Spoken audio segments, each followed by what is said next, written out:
Ricki, Lee, Tim and Joel on Nova. Well, Lauren Spencer-Smith, thank you so much for being in Nova's Red Room Global Tour.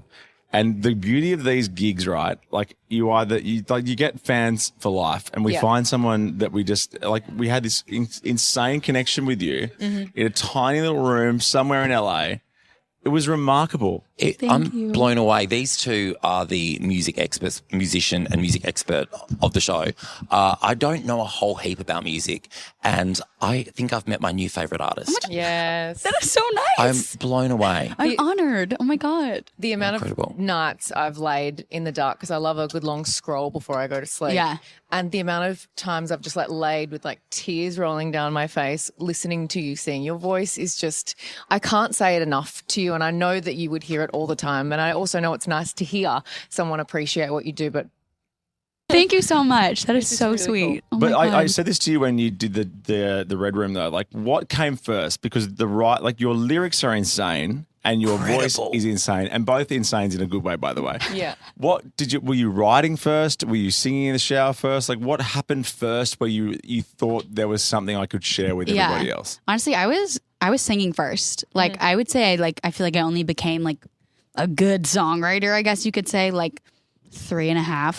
4 years ago. So were you 9 years old writing songs about heartbreak? Yeah, I was writing some really horrible songs when I was 14. I was literally telling people about it yesterday, and they were like, "Girl, what are these lyrics?" But I feel like I sung first, and I've always the last few years I've been really trying to be I want to be a better songwriter. I want to learn how to write a better chorus, learn how to write a better verse, because I was I feel like I've practiced singing more than I've songwritten.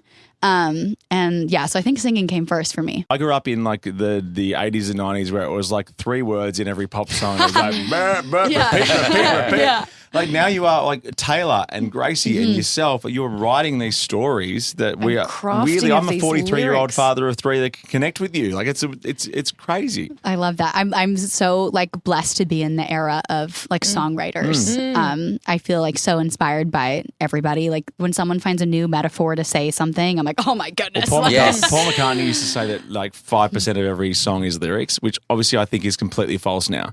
Because people love maybe lyrics. it used to be, Yeah. but now it's really about stories. Well, Yeah. even there were people in the crowd here today, and it's they wanted to scream along the lyrics, and we saw that at Gracie as well, a room full of thousands and thousands and thousands of people just screaming every single word. Lyrics really are so much of the artistry now. You know, it's not just these pop songs where you just belt and it doesn't mean anything. It's insane. I love it. And you've been to Australia before? Yeah.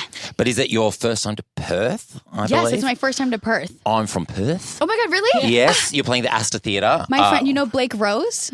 He's Rose. also from Perth. Yeah, He's an everyone in Perth Australian. knows Just that. bring Yes. $50 for a coffee. Yeah. Perth crowds, they are great. My DMs all of the first time I went on tour were why aren't you coming to Perth? Where's Perth? Everyone was so mad. Oh, I yeah. told my We love agents that. immediately. I was why are we going to Perth? Yeah, and- Perth wants us. And you're playing the Astor Theatre. That is a great venue. I didn't realize how far. I Yeah. didn't realize how big Australia was at all. I'm sure Yeah. people say that all the time. Well, we're wider than the moon.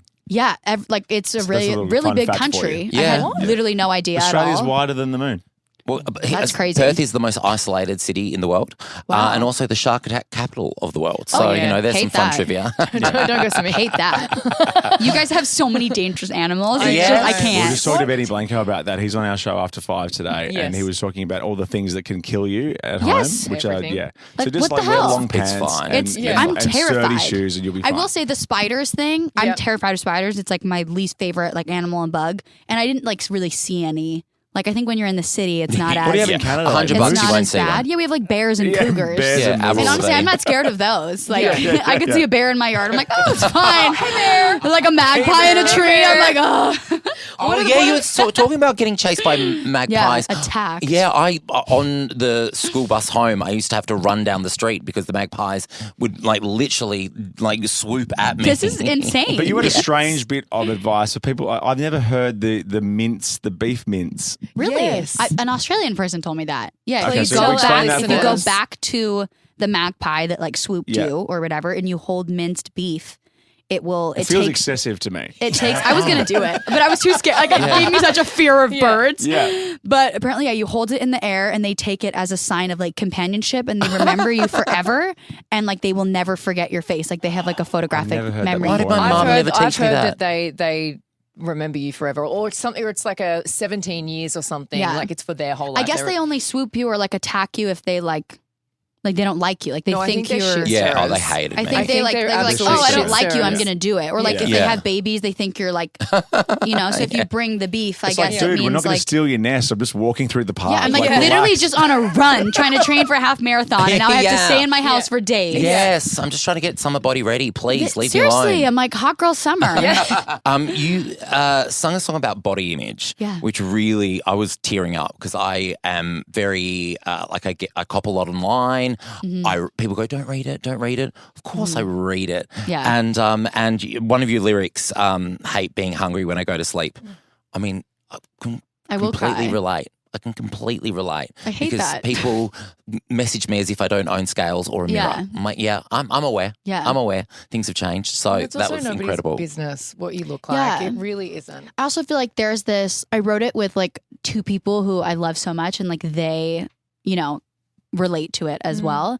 But I feel like there's this whole thing where everyone decides like depending on whatever size you are is you're allowed to feel insecure or not.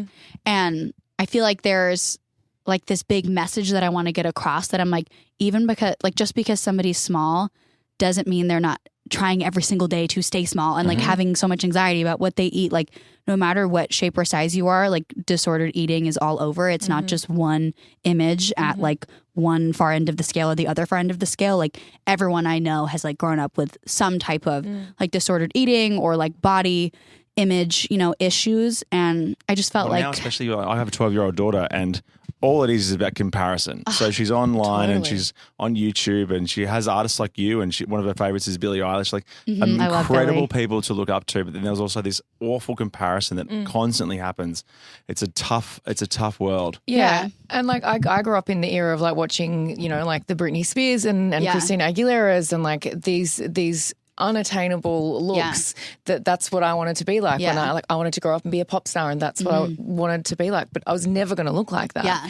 And it's such an amazing thing I think for everyone, particularly young women, to hear these lyrics Yeah. and connect with them. And thank you for Yeah. putting that into a song and being so Yeah. real and vulnerable and honest because it's really important. thanks. It I really also, Thank you for yeah, being I'm in like, our Red Room. no, thanks for having me. I'm like, I love it. And you're playing some great venues, and I can't wait. I reckon 3 years' time, we'll be seeing you in stadiums. June God, I can't believe 27. you guys are saying that. Like, Genuinely, what the yeah, heck? like He's genuinely. lines on everything. You're incredible. Everyone's going to hear it So June nice. 27 properly when The Art of Being a Mess comes out. And I believe your manager said on Tuesday pre-sale comes out Yes. for your tour. So Yeah. just get into it. Thank you so much for spending time with us. Thank You're you a guys for superstar. having Pleasure. me. Oh my God. Ricki Lee, Tim and Joel on Nova.